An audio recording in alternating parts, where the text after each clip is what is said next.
Back to my channel. Hope so you all are good और आप सबकी दुआओं से अल्हम्दुलिल्लाह मैं भी बिल्कुल ठीक ठाक हूँ, मज़े में हूँ और एज़ यूजुअल फ़्रेश होती हूँ। लेकिन आज फ़्रेश इसलिए भी हूँ कि मेरे हस्बैंड की मुझे कॉल आ गई थी कि रेडी रहना, हमें थोड़ा सा मार्केट की चीज़ें लानी है तो वो साथ में लेने चलेंगे, तो फ्रेश रहना मेरे आने से पहले। तो बस जी मैं हो गई फ़्रेश, क्योंकि मुझे तो वैसे भी जब खाना टाइम से बन जाता है तो मैं फ़्रेश हो जाती हूँ। और आज तो खाना बनाने का मुझे इतना मज़ा आया क्योंकि खाना अच्छा बना था और बनाते वक्त मैंने जितना एंजॉय किया वो टेस्ट में भी उतना अच्छा बना। और खाना इसलिए बनाते हुए मैं एंजॉय भी कर रही थी और फ्रेश रह रही थी उस तरह अच्छा सा, क्योंकि वो मेरे हस्बैंड की फरमाइश थी और वो फरमाइश जल्दी नहीं करते, वो कहते ही नहीं है कुछ खाने को। तो जिस दिन वो कह देते हैं ना तो मैं उसको ईद की तरह सेलिब्रेट करती हूँ कि आज उन्होंने कहा है कि ये बना लो।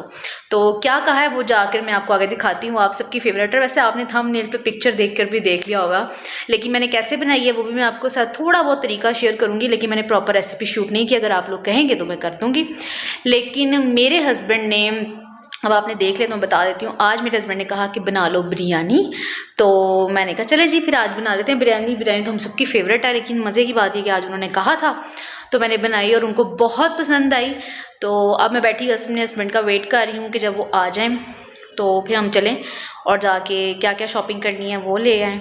और वेजिटेबल्स जो वीकली मैंने डाली थी ना, तमाम वेजिटेबल्स जो मैं यूज़ की लाई थी वो ख़त्म हो गई हैं, तो वो लानी है। कुछ क्रॉचरी आइटम में चीज़ें हैं घर की याद, तो वो लेनी है। वैसे वो लिस्ट मैंने अपने हस्बैंड को भेज दी थी, वो कह रहे थे वो आते हुए ले आएंगे। तो अब मैं बैठी वेट कर रही हूँ। लेकिन चलिए मैं आपको दिखाती हूँ कि मैं फ्री होकर मतलब मैंने जो बिरयानी बनाई थी दोपहर में वो इतनी बनाई थी कि हम रात को वही खा लेंगे, इसलिए मैं रेडी बैठी हूँ कि वो आएंगे तो हम खाना वही खाएंगे और चले जाएंगे। लेकिन कैसी बनी है बिरयानी वो मैं आप लोगों को सब दिखाती हूँ। चलें जब तक मेरे हस्बैंड आ रहे हैं और मैं उनका वेट कर रही हूँ तब तक मैं आपको बिरयानी दिखाती हूँ। और ये जी मैंने बिरयानी बनाना स्टार्ट कर दी है, स्टार्ट कर दी थी। आजकल ज़रा ये होता है कि दोपहर को गर्मी भी बहुत ज़्यादा हो जाती है ना, तो मेरे हस्बैंड कहते हैं कि काम जो है ना वो चूल्हे का काम किया करो, मतलब जैसे जैसे टाइम होता है जितनी जल्दी फारिग हो जाए यहाँ खाना शाम की टाइम का कर लो। तो बस मुझे तो नहीं फ़ील होता, लेकिन आपको पता है फिर हस्बैंड्स को जो होता है वो केयर करते हैं, तो ये अच्छी बात है। लेकिन अच्छा वैसे मज़े की बात ना, बिरयानी बहुत ज़बरदस्त बनी थी और बहुत टेस्टी बनी थी। और अब ऐसे ना वक्त के साथ साथ चीज़ें मैं बड़ी अच्छी बनाने लग गई हूँ खाने के साथ। तो आज से अगर आप कुछ देर पहले पूछे ना, जब मेरी शादी हुई थी ना तो प्रॉपर रेगुलर कुकिंग जो है ना मैंने शादी के बाद ही स्टार्ट की, क्योंकि उससे पहले मुझे ना टाइम मिला ना मौका मिला। तो आपकी जॉब के साथ या आपकी स्टडी के बाद फ़ौरन बाद आपको टाइम ना मिले ना और आपकी फ़ौरन शादी हो जाए, तो फिर आपको ऐसी फैमिली जहाँ आपके 2 घर में अफराद 3 अफराद, यहाँ हम 5 लोगों की फैमिली है और आगे ससुराल बड़ा है, तो फिर अक्सर आप घबरा भी जाते हैं। तो ये टाइम पीरियड वैसे बड़ा टफ़ होता है और बहुत सी लड़कियों को ये मसले मसाइल भी आते होंगे।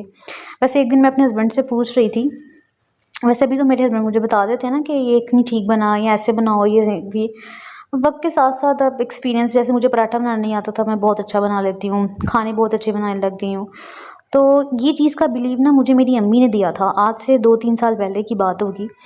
तो मेरी शादी के 1-2 साल, 1 डेढ़ साल ही गुजरा होगा, तो मैं बड़ी घबराती थी कि मैं अम्मी जैसा पराठा नहीं बना पा रही, या मैं फ़लाँ चीज़ जो मेरे हस्बैंड खाना चाहते हैं मैं उन जैसी नहीं बना पा रही। तो मेरी अम्मी ने मुझे एक बड़ी प्यारी बात समझाई थी और बड़ी प्लस पॉइंट है, शायद आप लोग भी इस चीज़ से एग्री करें। और बहुत सी लड़कियां ये मसले मसाइल से गुजरती हैं कि आज अगर आप, कोई ऐसी लड़कियां भी होंगी जो आज बड़ा अच्छा और परफेक्ट और मज़ेदार खाना बनाती हैं, लेकिन जब उनकी शादी हुई थी तो वो वाली परफेक्शन नहीं थी उनके पास। तो मतलब उनको अपने ससुराल से बातें भी सुननी पड़ेंगी, इसको आता नहीं है या कुछ भी, बहुत ज़्यादा। हाँ, ये सोसाइटी के कॉमन इश्यूज़ में ये बातें आती हैं। तो लेकिन मसला ये होता है कि आपको कुछ चीज़ों के लिए ना टाइम चाहिए होता है, और अंडरस्टैंड करने वाले जो इन लॉज़ होते हैं वो कर भी लेते हैं, लेकिन मेरे ख्याल से वो जो इन लॉज़ जो अंडरस्टैंड करते हैं ना वो बहुत कम नज़र आते हैं। क्योंकि शादी जब होती है ना किसी लड़की की, मेरा ही मानना है कि वो 24 की है, 22 की है, 20 की है, इन लॉज़ की एक्सपेक्टेशंस ना उसको एक मैच्योर लेडी की तरह लिया जा रहा होता है। इवन दे नो, वो सब कुछ समझते हैं, जानते हैं, लेकिन पता नहीं क्यों ये एक अलमी है कि हम मैरिड लड़की के टैग से ना उसकी एज का ख़त्म कर देते हैं और वही एक्सपेक्ट जो है ना 40 साल एक मैच्योर औरत की जो कॉम्प्रोमाइज़ एंड सेक्रीफाइस होते हैं ना वो होते हैं। और ये देखिए ज़रा, जो मैंने कलर डाला था ना अभी बिरयानी में, ये साशा नहीं था मेरे पास, कलर नहीं था, तो ये पास से इतने क्यूटू से ना मेरे हस्बैंड को साशा से मिल गए, तो फिर मैंने ये यूज़ कर लिए। तो मैं आपको बता रही थी कि ये इश्यूज़ आप सब ने भी बहुत सी लड़कियों ने जो जिनकी शादी पढ़ते पढ़ते हो गई या जॉब करते हुए हो गई, उनकी एज इतनी ज़्यादा नहीं थी, 23-24 साल थी या 22 साल थी, तो उनको ये इशू जाते ही फेस होते हैं। लेकिन क्या होता है कि आपका ना जैसे न्यू इमेज बन जाता है ना, कुछ वो भी वजह है। आज आप अच्छा खाना बना लेती होंगी, आपकी शादी को 5 साल 10 साल या जितना भी टाइम हो गया, लेकिन आपके इन लॉज के माइंड में वही कॉन्सेप्ट बैठा है कि आपको आता कुछ नहीं था। और दूसरी बात ये कि फिर जब ऐसी लड़की को आ जाता है ना, तो उन्हें लगता है कि वो उनकी वजह से या उन्हें इधर आके सीखा है। ऐसा कुछ नहीं होता। और ऐसा इसलिए कुछ नहीं होता कि मेरी अम्मी ने जो बात समझाई थी ना मुझे आज से, मम्मी ने सिर्फ ये बात कही थी कि देखो हर चीज़ एक्सपीरियंस से आएगी। अगर मैं तुम्हें पैनिक करूँगी ना कि क्यों नहीं आ रही, ऐसा नहीं है। तुम मेरी माँ का मतलब अपनी माँ के जैसे पराठे को एक्सपेक्ट करोगी ना अभी से, तो एज और एक्सपीरियंस ये दोनों चीज़ों ने मिलके हमारे हाथों में टेस्ट दिया। और तुम मेरे जैसा पराठा तजुर्बे से पकाओगी, जितने ज़्यादा पराठे बनाती जाओगी वक्त के साथ ये खुद ही बेहतर होते चले जाएंगे। कुछ चीज़ें टाइम टेकिंग होती हैं, ये कोई सॉफ्टवेयर नहीं है जो मैं तुम्हारे अंदर इंस्टॉल कर दूँगी तो तुम एक यही 2 साल बाद तुम जैसी तजुर्बाकार परफेक्शन, क्योंकि एज मैच्योरिटी एक्सपीरियंस ये चीज़ें आपकी लाइफ में जब ऐड हो जाती हैं तो आप कंप्लीट हैं। अगर तुम मुझे या अपनी जो हम मोस्टली क्या होता है कि एग्जांपल्स दी जाती हैं आपको अम्मी की, सास की, या बहुत सी जब लड़कियों की शादी होती है ना, देखो वो कितना अच्छा बनाती हैं, उन जैसी लज़्ज़त नहीं। लेकिन हमारे पास उन जैसी ना उम्र है ना तजुर्बा। तो अगर कोई लड़कियां नई नई शादी हुई है या इस दौर से गुजर रही है ना, तो आपने, मैं इस वीडियो के ज़रिए सिर्फ इतना कहूँगी, आपने घबराना नहीं है, ठीक है। आपको वक्त लगेगा, एक दिन आपको सब कुछ आ जाएगा। यकीन माने मैं बहुत से खानों में बहुत बेहतर हूँ, मैं खुद से सेटिस्फाई हूँ, ठीक है। अब जब मेरी शादी हुई थी आई वॉज लाइक, मतलब इतनी जल्दी जब 22-24 साल की लड़की की शादी होगी ना, तो यार वो तीखा भी खाएगी, वो मसाले भी खाएगी, वो चटपटे भी खाएगी, वो कच्ची मिर्चें भी खाएगी। तो क्या होता है कि मेरी जब शादी हुई थी ना, तो वो वाली टेस्ट को और आज मैं देखूं 6 साल बाद, तो मेरी हांडी का वो टेस्ट या खाने का वो टेस्ट या वो मसाला वो रहा ही नहीं, क्योंकि मेरे साथ वक्त के साथ मैच्योरिटी आ गई। लेकिन आप 22 साल की लड़की को 40 साल औरत के साथ कंपेयर करो कि वो फीका खाना खाए, उसको स्टमक का ख्याल हो। भाई ये 22-24-26 साल लड़कियाँ जिनकी तीखी और मिर्चें खाने की उम्रें होती हैं ना, उन्हें उस टाइम अपने मैदे की बिल्कुल फिक्र नहीं आ रही थी कि उस उम्र में नहीं होती कि उन्होंने अपना मैदा बचाना है। तो कुछ चीज़ें ऐसी होती हैं वो टाइम टेकिंग होती हैं, वक्त के साथ आप मैच्योर होते हैं, आपको समझ आती है और फिर आप खुद ही रुक जाते हैं।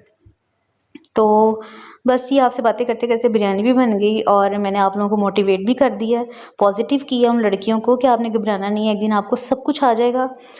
मैं आज इतने अच्छे जो खाने बनाने लग गई हूँ, या मुझे लगता है मैं अपने टेस्ट से खुद सेटिस्फाई होने लग गई हूँ, ये सिर्फ और सिर्फ वक्त का और एक्सपीरियंस का कमाल हो है। जैसे जैसे वक्त गुजरता जा रहा है, एक्सपीरियंस आता जा रहा है, परफेक्ट होता जा रहा है सब कुछ। और ये जी हम लेने तो फ्रूट सब्जियां और कुछ ग्रॉसरी शॉपिंग गए थे, लेकिन बाकी कुछ तो नहीं मिला। ये मैं फाल से ले आई थी और ये जो हैं फालसों को मैंने ये जो है ना इनको डिवाइड कर लिए, अच्छे से वॉश कर लिए, तिनके निकाल के इनको फ्रीज़ कर लिया और बिरयानी वगैरह खा के खाना हम चले गए। और फिर हमने आइसक्रीम खाई जो आपने भी देखा। और बाकी कुछ सब्ज़ियाँ मुझे फ़्रेश नहीं मिली, इसलिए वो नहीं मैं लेकर आई, उसके लिए मैं दोबारा जाऊँगी और फिर लेके आऊँगी। और आजकल खरबूजे बहुत पसंद आ रहे थे, तो मैंने कहा मुझे बड़ा मज़ा आ रहा है खाने का, तो फिर मैं ये ले आई। बाकी का फ्रूट जो है वो नेक्स्ट इंशाल्लाह संडे को या किसी दिन भी मेरे हस्बैंड टाइम निकालेंगे तो फिर हम ले आएंगे। और ये सारी शॉपिंग करके इनको संभाल के धोकर जो है फिर चाय पिए बगैर तो नींद आती ही नहीं ना। तो जी वो लड़कियां जो मेरे चैनल पे, सॉरी लड़कियां हो या मर्द, ये कोई लेडीज़ चैनल नहीं था, मेरा मतलब है कि वो सब्सक्राइबर जो पहली बार मतलब आएँ और सब्सक्राइब नहीं कर रहे हैं, तो आप सब्सक्राइबर बन जाएं, सब्सक्राइब कर दें चैनल को।